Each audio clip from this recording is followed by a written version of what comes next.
सखी दूरा घटना भइल रे सखी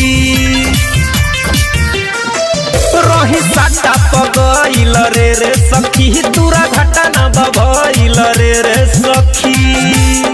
तमोरा तावा पचरंगा तार के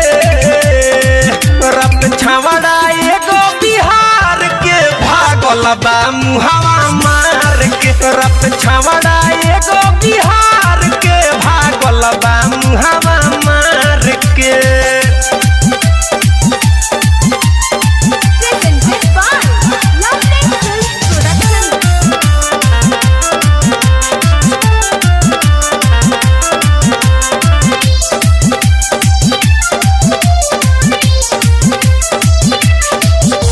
होठवा के लाली हो मोर भागल बा चूस के हिक भर कोड़ले बाबे लहंगा में घुस के होठवा के लाली हो मोर भागल बा चूस के हिक भर कोड़ले बाबे लहंगा में घुस के पूरा पानी जवानी के गार के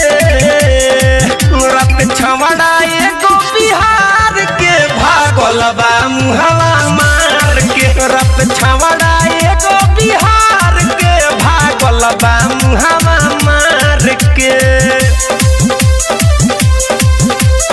म्यूजिक बाय विकेश भोजपुरिया। आप सुन रहे हैं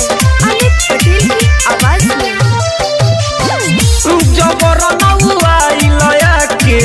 ले हुए पकड़ रे